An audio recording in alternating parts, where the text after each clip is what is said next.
merci. Je remercie les assises pour l'invitation. C'est toujours difficile de passer après mes aînés qui, les uns après les autres, brillamment, dans la partie qui leur était réservée, brosser un peu le mal que notre pays connaît aujourd'hui. Déjà, la nécessité d'une société civile indépendante a été posée. Et aussi, on a essayé un peu de faire le point sur les caractéristiques du régime en place, le système, pour mieux le comprendre, et notamment l'impératif d'avoir des valeurs morales pour espérer tirer la société vers le haut. Et puis la question de mon confrère allant au moins vers un État juste, à défaut d'avoir un État de droit. Alors moi, je comprends et je vois que le principe, en fait, ce qui est important, la question qui se pose, c'est comment constituer une société politique. Voilà. C'est-à-dire que nous sommes tous ensemble au Congo. Pour ne pas faire d'histoire, on sait qu'on vient, pour certains, de l'ancien royaume Congo, et puis certains nous ont dit qu'il y aurait eu des chefferies Ngala, etc., ou encore un royaume des Téké, etc., etc. Et donc avant, nous n'étions pas tous ensemble, nous dit-on, dans un même espace géographique. Bon, par la force de la colonisation, on n'avait rien demandé, mais c'est la force de l'histoire, on s'est retrouvés tous dans un même espace géographique. Alors, la question, c'est comment aurions-nous pu faire pour construire une société politique. Une société politique parce que la politique, puisqu'on est ici pour ça, consiste à gouverner les hommes. Alors, gouverner les hommes, ça suppose qu'on les gouverne sur la base des principes sur lesquels tout le monde est d'accord. Parce qu'on en revient à la justice. Et pour pour que tout le monde soit d'accord sur les principes sur lesquels ils sont gouvernés, il est donc nécessaire qu'on ait un contrat. Donc, on en revient pour faire un peu le b.a.-ba. Et d'ailleurs, ceux qui sont un peu férus de mythologie, comme moi j'aime beaucoup la mythologie grecque, on nous apprend par exemple qu'à une époque, les humains ils vivaient un peu comme des animaux, ils se faisaient la guerre constamment, et donc Zeus, dans son élan, s'est dit, pour aider les hommes à ne pas s'entretuer entre eux, je vais envoyer Hermès pour qu'il leur apporte deux choses. Donc deux choses, il y a la vergogne, c'est-à-dire la retenue, et puis la justice. Donc, ce sont des éléments qui sont essentiels pour que les hommes habitent ensemble, cohabitent ensemble et vivent en parfaite harmonie. Puisque la vie en société, la vie politique, c'est la quête de l'harmonie. Et donc, selon cette mythologie, Zeus dit donc que pour que tout soit juste, puisqu'il peut arriver que dans une société, la différence veut qu'il y ait des artisans, qu'il y ait des forgerons, qu'il y ait des magistrats, des avocats, etc. Et il y a des talents qui sont particuliers, mais la justice, chacun doit avoir le sens de la justice en lui. Comme chacun doit avoir le sens de la retenue. C'est-à-dire que la retenue, ça nous appelle au principe, aux valeurs morales. C'est qu'on appelle la honte, chez nous on dit le tsoni. C'est-à-dire qu'il y a des choses qu'on ne devrait pas poser parce que ça perturbe l'équilibre et qu'on devrait donc faire preuve de force intérieure, donc des disciplines, pour avoir suffisamment de retenue pour ne pas poser ce type d'actes. Et qui concourt donc à la justice, à l'équilibre. Mais à partir du moment où des hommes se mettent ensemble et qui ne sont pas d'accord sur les principes qui les gouvernent, il s'ensuit quoi? Il s'ensuit division, il s'ensuit guerre, il s'ensuit dispersion. Donc nous en sommes là. Donc moi je pense que ce n'est pas étonnant parce qu'on ne récolte qu'est-ce qu'on sème. Et j'ai aimé ce que le doyen Ota a dit, qu'il est difficile de trouver même au sein de l'opposition des personnes qu'on pourrait dire qui seraient portées par des valeurs ou des principes qui voudraient tirer l'État congolais, ou en tout cas constituer un État, ensuite l'établir sur des fondements justes, et puis le transmettre à des générations qui viennent. C'est très dur. Nous, à l'époque, on a parlé de la rupture, on en parle toujours, parce que nous, on avait parlé d'une culture politique. Il y a une culture politique qui est au Congo et qui est pérenne depuis un bon bout de temps, et qui traverse quasiment toute la classe politique congolaise. Et donc, pour revenir au sujet, après avoir posé un peu les jalons, c'est qu'aujourd'hui, la question qui se pose, ce n'est plus des états de lieu, puisqu'on les a déjà fait. Si on va au Congo, on demande à un enfant qu'est-ce qui se passe au Congo, il va vous dire que c'est un voleur, il va vous dire qu'un tel, il a fait ceci, tout le monde sait ce qui ne va pas. Donc la question n'est plus de dire que M. Sassou a fait ceci, M. Sassou a fait cela, tout le monde le sait.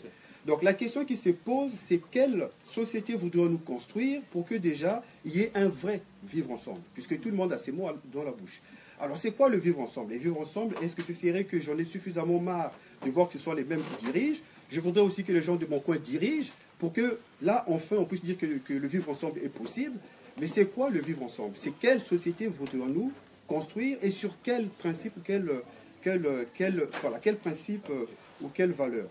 Et donc là, à partir de ces moments-là, il est nécessaire qu'il y ait des hommes et des femmes qui s'organisent, qui sont les meilleurs peut-être de la société, hein, si je puis me prendre à rêver, et qui seraient suffisamment disciplinés, puisqu'il s'agit d'être éduqués. Donc, c'est dans l'éducation, il n'y a pas que l'instruction, il y a aussi la discipline.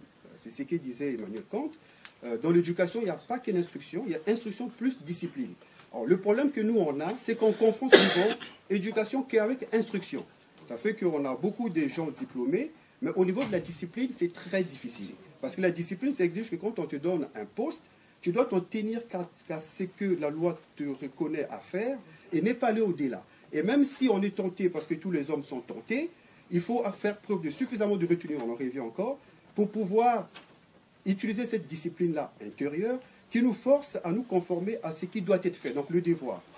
Et ça, c'est important d'avoir un groupe de gens organisés qui sont suffisamment structurés, je vais dire éduqués, pour pouvoir espérer porter un projet qui va tirer les autres vers le haut. Donc ça, pour moi, c'est la base, c'est d'abord ça.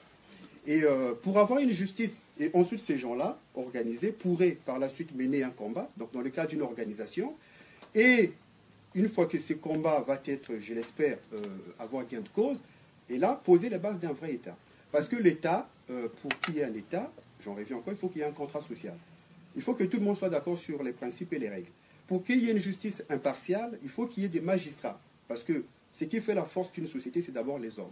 Ce sont les hommes des valeurs, ce sont les hommes qui sont suffisamment disciplinés et capables de se faire violence, comme on a connu à l'époque. Le doyen Abiné a parlé du président Massamba Deba et des autres. C'était des gens qui étaient capables de dire je sais certainement que j'ai raison, mais vu que la plupart des gens pensent que j'ai tort, pour éviter qu'il y ait un bain de sang, je me retire et je vous laisse l'appareil d'État. Voilà, c'était certainement une erreur, mais c'était un acte de grandeur. Voilà, parce qu'aujourd'hui, ce n'est plus courant. Donc c'est cette catégorie de personnes qu'il nous faut d'abord. Et à partir de ces moments-là, les magistrats qui sont formés d'abord à des valeurs, parce que les magistrats, ils appliquent la loi. Et la loi, c'est l'émanation de la conscience, parce que la loi, c'est le lieu de la synthèse de ce qui constitue l'intérêt général. Parce que quand l'homme est abandonné à lui-même, il a tendance à aller aux instincts.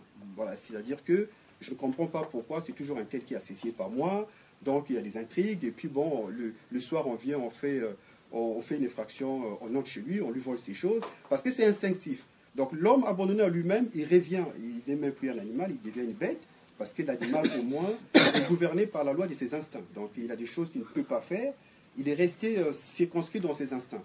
Mais un homme qui n'est pas gouverné par la loi, il n'est pas un animal, il est une bête. Et une bête, c'est pire qu'un démon. Pour ceux qui sont un peu, je ne sais pas, qui vont à l'église, etc. Donc, ce que je vais dire en disant ça, c'est qu'il faut penser d'abord à l'éducation, c'est la base. C'est-à-dire que si on n'a pas des gens qui sont capables d'avoir un projet éducatif, pour les générations qui viennent, moi, personnellement, je ne mise plus beaucoup sur les générations passées parce que je dirais que la culture en vogue actuelle a tellement traversé toutes les générations actuelles que même ceux qui se disent jeunes, parce que la jeunesse, ce n'est pas une question biologique, hein, c'est aussi un état d'esprit, les valeurs auxquelles on croit. Et il faut plutôt miser sur les générations qui viennent avec un projet éducatif. Et de ces projets éducatifs-là, travailler les gens pour avoir déjà le sentiment de ce qu'est la loi et les droits. Parce que à quoi ça sert de se battre pour les droits des gens qui n'en ont rien à faire ou qui n'ont aucune idée de ce qu'est un droit. Voilà. Il faut déjà que les gens comprennent c'est quoi un droit.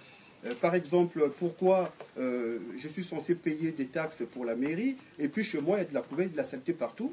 Comment c'est possible? Pourquoi dois-je accepter ça? Voilà. Donc il y a tout un travail d'éducation à faire, un travail d'instruction à faire, des disciplines à faire. Une fois que vous avez un peuple qui est suffisamment instruit, suffisamment éduqué, mais par un effet d'entraînement, je ne dis pas qu'il faut attendre que ça se fasse du jour au lendemain, il faut une minorité de gens organisés, disciplinés, qui peuvent entraîner les autres. À partir de ces moments-là, ceux qui se prennent pour des tyrans peuvent commencer à avoir peur.